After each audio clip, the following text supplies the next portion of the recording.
আসসালামু আলাইকুম। এটা জাস্ট একটা নর্মাল ব্লগ মেয়েদের জন্য, হয়তো যারা বিশেষ করে হাউস ওয়াইফ।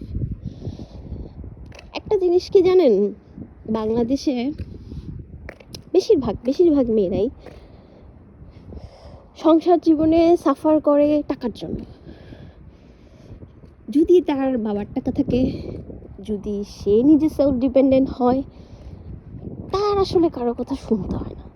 তখন না তাদেরকে দেখবেন জামাই বাড়ির লোকজন, জামাই শ্বশুর বাড়ি সবাই খুব তুনো করে। বউয়ের যদি টাকা পয়সা ভালো থাকে, একটা জিনিস কি, আরও এটার সাথে আরও একটা ব্যাপার আছে, যে আসলে ভালো ইনকাম করে সে নিজেকে আসলে সেইভাবেই মেনটেনও কিন্তু করে।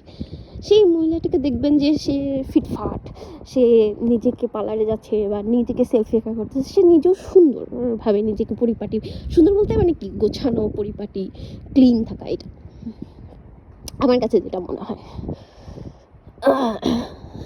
কিন্তু বই না, আপনার যদি টাকা না থাকে,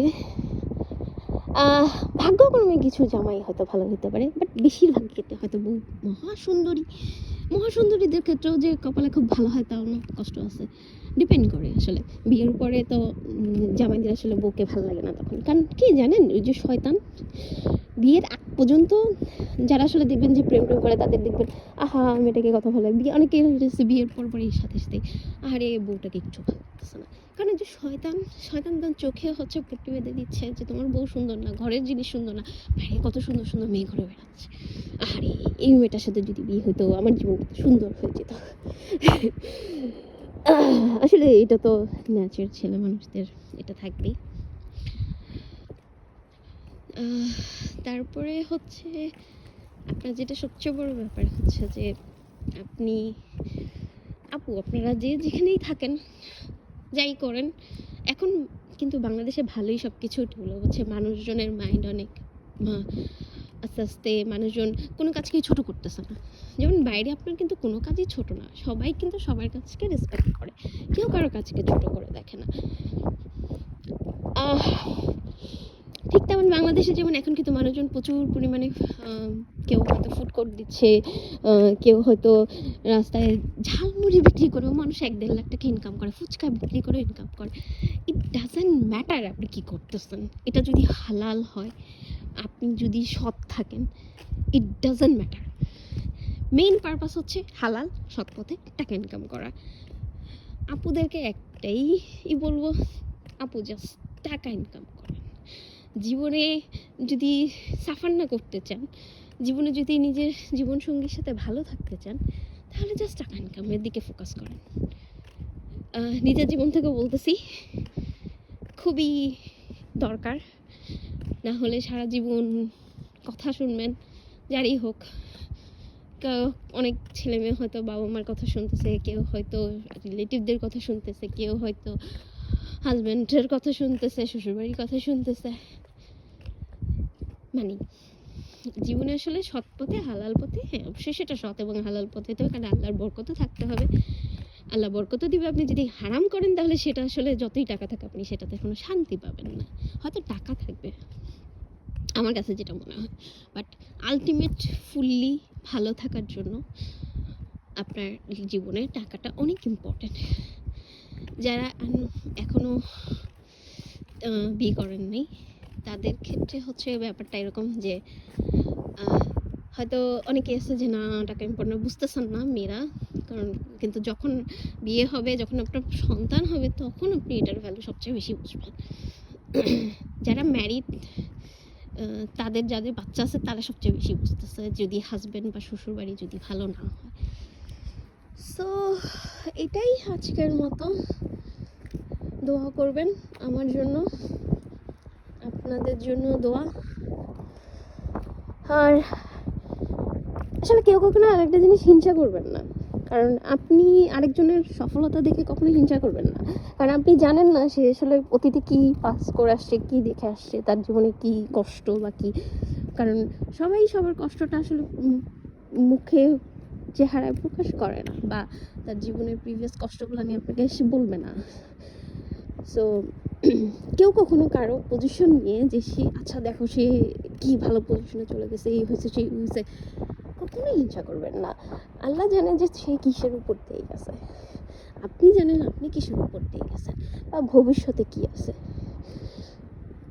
সো এটাই দোয়া সবার জন্য, ভালো থাকবেন। এটা আমার নতুন ব্লগ, আমার জন্য দোয়া করবেন।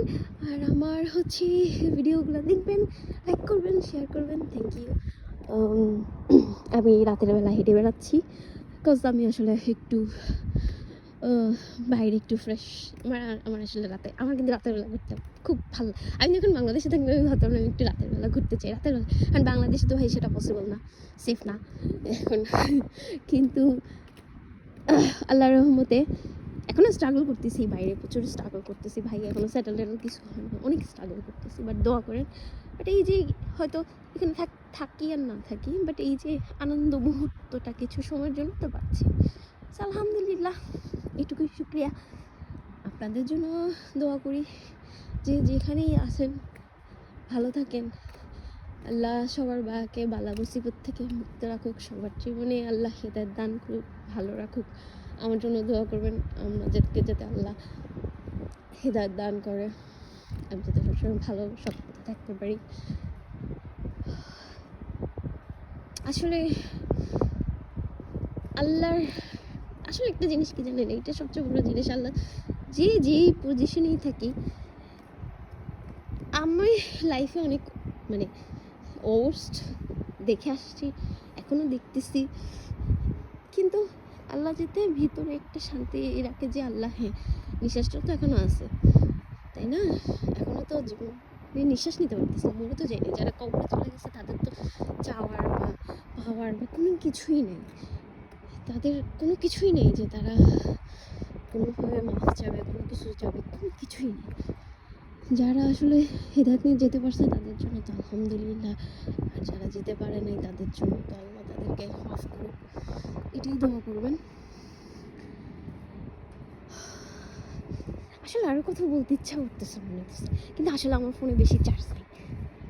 সো আমার আসলে ব্যাটারি ডাউন।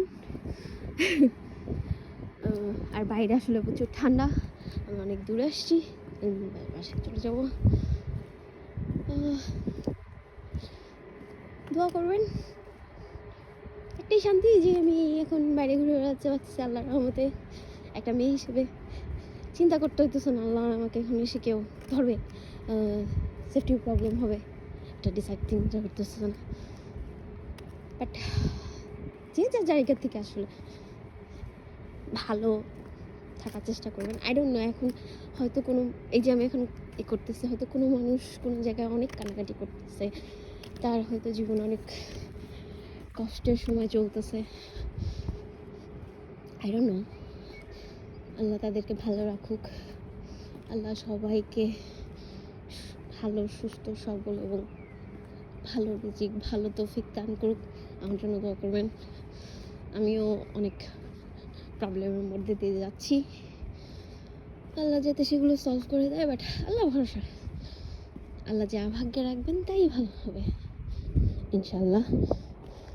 ঠিক আছে, আল্লাহ হাফেজ, আসসালামু আলাইকুম।